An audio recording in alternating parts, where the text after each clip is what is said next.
कैसे हैं आप लोग। आशा करता हूँ अच्छे ही होंगे। तो आज हम लोग फिर से मौजूद हैं एक नई क्लास के साथ, जिसमें काव्य क्लास 12th काव्य खंड का चैप्टर नंबर 1 जो कि करवक है। ठीक है, तो इसका जो भी सब्जेक्टिव क्वेश्चन है उन सभी को आज हम लोग जो है सॉल्व करने वाले हैं।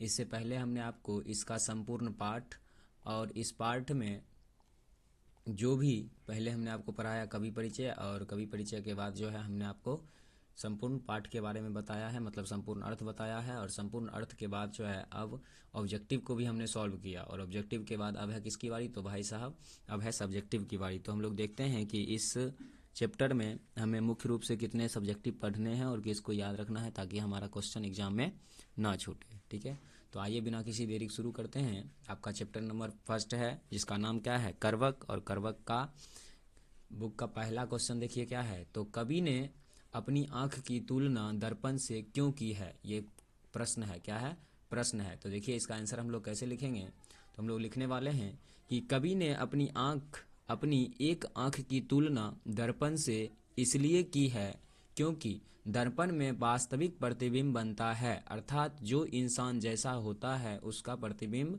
वैसा ही बनता है। इसलिए कवि ने अपनी आंख की तुलना दर्पण से की है। ठीक है, तो इस प्रकार से हम लोग फर्स्ट क्वेश्चन का क्या करेंगे, तो भाई साहब आंसर लिख देंगे। ठीक है, आइए दूसरा क्वेश्चन देखते हैं। दूसरा क्वेश्चन क्या है, तो बोल रहा है कि पहले करवक में कलंक, कांच और कंचन से क्या तात्पर्य है। तो आप आंसर में क्या लिखोगे, तो लिखोगे कि पहले करवक में कलंक का अर्थ कोयला, कांच का अर्थ कच्चा सोना तथा कंचन का अर्थ शुद्ध सोना होता है।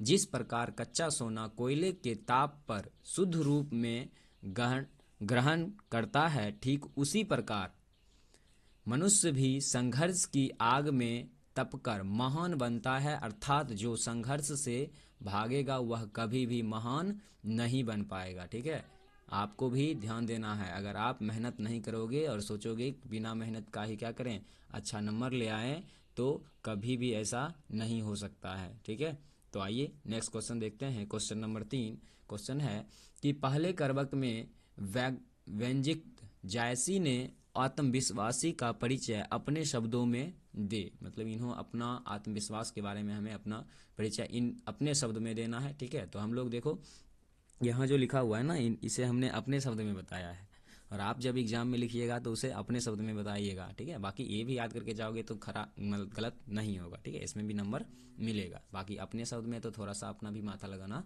जरूरी है। ठीक है, आगे है, सुनिएगा आंसर कि पहले करवक के आधार पर हम कह सकते हैं कि हर महान व्यक्ति में गौरव या आत्मविश्वास कूट कूट कर भरा रहता है। उसी के बल पर वह महान बनता है। जिस प्रकार कवि जायसी कुरूप होने के बावजूद भी आत्म गौरव से भरे दिखाई पड़ते हैं, क्योंकि उनका मानना है कि कोई भी व्यक्ति रूप से महान नहीं होता, अर्थात वह अपने संघर्ष से ही महान बनता है। और ये बात सही भी है। आप खराब हो या अच्छा हो वो मायने नहीं रखता है। अगर आपके पास अगर मान लो कि शिक्षा है या आप कोई अच्छा चीज़ जानते हो, तो आपको रूप से वहाँ पर कोई मतलब नहीं रखना है। नेक्स्ट है क्वेश्चन नंबर 4 कि कवि ने किस रूप में स्वयं को याद रखे जाने की इच्छा व्यक्त की है, उनकी इस इच्छा का मर्म बताना है हमें। ठीक है, तो देखिए आंसर क्या लिखेंगे कि कवि जायसी ने स्वयं को याद रखे जाने का कारण अपनी स्मृति बताया है। कवि का यह मानना है कि यह संसार नश्वर है, यहाँ सब कुछ नष्ट हो जाता है, परंतु उनका कृति नष्ट नहीं होता है, क्योंकि पद्मावत के पात्र आज भी अमर हैं। उनका शरीर भले ही नष्ट हो गया हो, लेकिन नाम अभी भी अमर है। कवि का मानना है कि जो व्यक्ति इस पद्मावत के ग्रंथ को पढ़ेगा वह उन्हें एक बार अवश्य याद करेगा। सही बात है नहीं। देखो आप जब हम आपको चैप्टर पढ़ाए थे तो उसमें बताए थे कि पद्मावत के राजा, ठीक है, और वहाँ की रानी, चित्तौड़ की महारानी, या उल्टा भी हो सकता है। ठीक है, तो वो दोनों पात्र नहीं है, लेकिन उनके जो करेक्टर वहां पर बताया गया है वो अभी भी क्या है, जीवित है, वो कभी नष्ट नहीं होता है। आगे है 5 नंबर क्वेश्चन कि भाव स्पष्ट करें। पहला क्या है, तो जय लही अम्बही डाभ न होई तो नहीं सुगंध बसाई सोई। मतलब जब तक आम के पौधे में मंजर नहीं होता है तब तक उसमें सुगंध का वास नहीं होता है। तो देखो हम लोग इसका आंसर कैसे लिखने वाले हैं, लिखेंगे कि प्रस्तुत पंक्ति के द्वारा कवि जायसी जी यह स्पष्ट करना चाहते हैं कि जब तक आम के पौधे में मंजर नहीं आता है तब तक उस आम के पौधे में सुगंध नहीं बसता है। ठीक है, जब तक आम के पौधे में मंजर नहीं आता है तब तक उसमें सुगंध नहीं बसता है। अगला है कि रक्त के लय का तात्पर्य क्या है। तो आपको यहाँ पर देखो, सबसे पहले जो है ना, नंबर लेने के लिए हमें कुछ ऊपर में पॉइंट लिखना पड़ेगा कि प्रस्तुत पंक्ति हमारी पाठ्य पुस्तक दिगंत भाग 2 के काव्यखंड के करवक नामक शीर्षक पाठ से लिया गया है, जिसके रचनाकार मलिक मोहम्मद जायसी जी हैं। प्रस्तुत पंक्ति के द्वारा कवि यह स्पष्ट करना चाहते हैं कि रक्त के लय का अर्थ है खून की बूंदें। रक्त के लय का अर्थ क्या है, खून की बूंदें। अर्थात कवि ने अपने शरीर की सारी ऊर्जा से कथा गुनावट की। इसमें मन से मन को जोड़ने का प्रयास भी माना जा सकता है। यानी जो कवि के इन कविता को पढ़ेगा, जैसे आपने पढ़ा, तो आपको लगना चाहिए कि कवि ने क्या किया, अपने मन को मन से जोड़ने का भी प्रयास किया है। क्या किया है, मन से मन को जोड़ने का भी प्रयास किया है। अगला है क्वेश्चन नंबर 7 कि मोहम्मद यही कवि जो सुनावे। यहाँ कवि ने जोड़ी शब्द का प्रयोग किस अर्थ में किया है।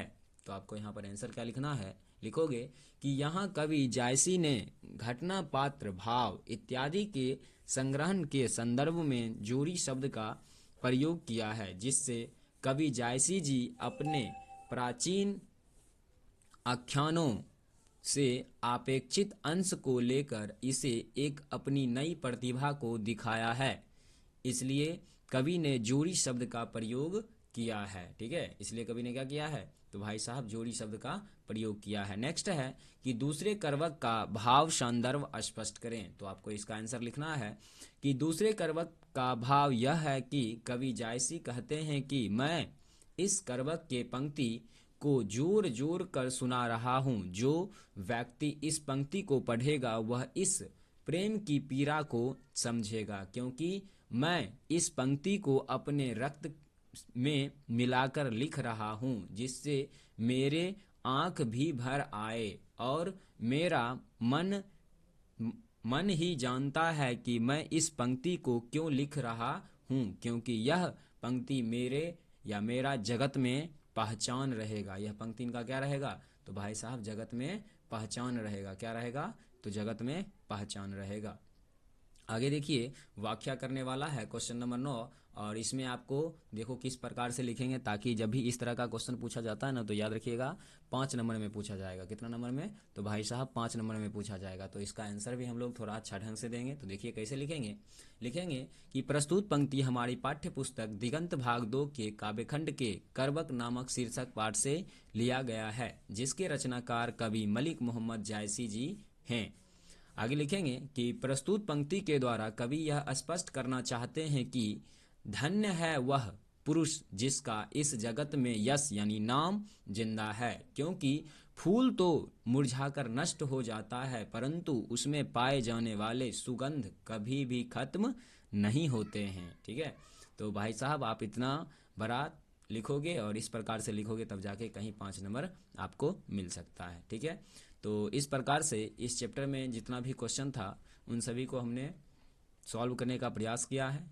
ठीक है, तो हमारा काम है आपको सिर्फ बता देना। ठीक है, इस चीज़ को आपको एग्ज़ाम तक, यानी जब तक आप एग्ज़ाम में ना लिख दो तब तक इसको याद रखने का जिम्मेदारी अब आपका है। ठीक है, तो आज के लिए इतना ही रहने दीजिए, देखेंगे विशेष अगले क्लास में। तब तक के लिए जय हिंद।